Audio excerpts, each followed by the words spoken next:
20 अगस्त को भोपाल में ऐसा क्या हुआ कि शिवराज सिंह चौहान ने मान लिया मेरी विदाई अब तय है। जनता के सामने खुलकर कहा, जब मैं चला जाऊंगा बहुत याद आऊंगा, मेरे जैसा भैया नहीं मिलेगा।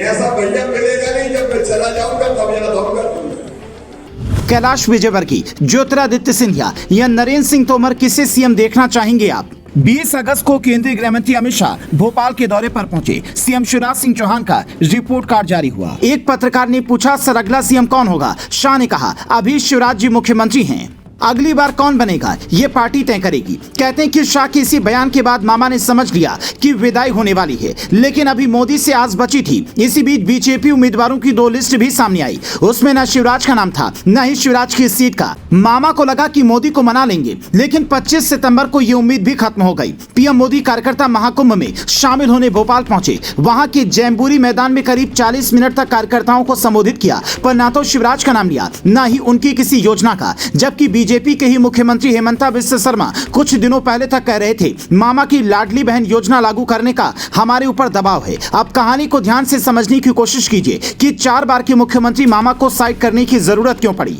कांग्रेस बार बार कह रही है कि जनता एक ही चेहरा देखकर ऊब चुकी है, बीजेपी के पास सीएम फेस नहीं है। शायद इसी का जवाब देने के लिए मोदी ने 3 केंद्रीय मंत्री उतार दिए हैं। अगली लिस्ट में और नए नाम होंगे। राजनीतिक मामलों के जानकार कहते हैं कि 64 साल के शिवराज आडवाणी गुट के नेता माने जाते हैं। मोदी शाह की दौर वाली बीजेपी में फिट नहीं हो पा रही हैं। कई बार उन्हें मौका भी मिला, लेकिन योगी का स्टाइल तो पकड़ लेते हैं, पर वो वाला तेवर नहीं ला पाते। इस चक्कर में शिवराज की सियासत ढलान की ओर दिखने लगी है। पिछले चुनाव में मध्य प्रदेश में बीजेपी को 109 जबकि कांग्रेस को 114 सीटें मिली थी। कितनी मुश्किल से सिंधिया की बीजेपी में आने पर मामा सरकार में आए थे, ये सब जानते हैं। तो शायद सिंधिया को उसका इनाम देने का वक्त भी आ गया हो, पर उससे पहले चुनावी जीत की परीक्षा पास करनी होगी। हालांकि ये भी सच है कि शिवराज सिंह चौहान के बिना बीजेपी चुनाव में नहीं उतरने वाली, इसीलिए इस बार दोहरे दिमाग वाला खेल हुआ है। पहले ये कि केंद्रीय मंत्री अगर विधानसभा का चुनाव लड़ेंगे तो लोकसभा चुनाव से पहले उनका टेस्ट भी हो जाएगा कि बड़े चुनाव के लिए कितने तैयार हैं। अगर वो जीत गए तो प्रयोग सफल हो जाएगा। फिर जनता को शायद ये 3 ऑप्शन दिए जाएं कि आप कैलाश विजयवर्गीय, ज्योतिरादित्य सिंधिया या नरेंद्र सिंह तोमर में किसे मुख्यमंत्री चुनना पसंद करेंगे।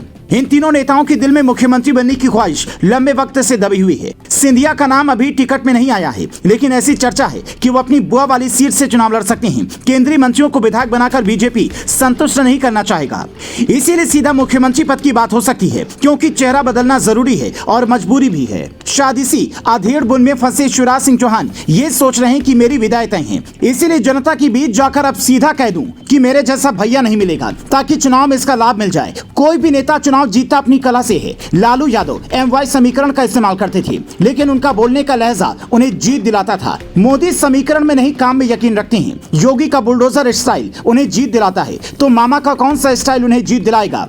ये सवाल भी कई लोग पूछ रहे हैं। मध्य प्रदेश की जनता ये बेहतर बता सकती है कि शिवराज सिंह चौहान ने उनके लिए कौन सा शानदार काम किया है। हर मुख्यमंत्री के पास अच्छे कामों की लिस्ट काफी लंबी होती है, पर जनता जिसे पसंद करती है वही काम चुनाव के लिहाज से सबसे शानदार कहा जाता है। तो आप बताइए, अगर विधायक की तरह आपको सीधा मुख्यमंत्री चुनने का मौका मिलता तो आप किसे मुख्यमंत्री चुनना पसंद करते हैं?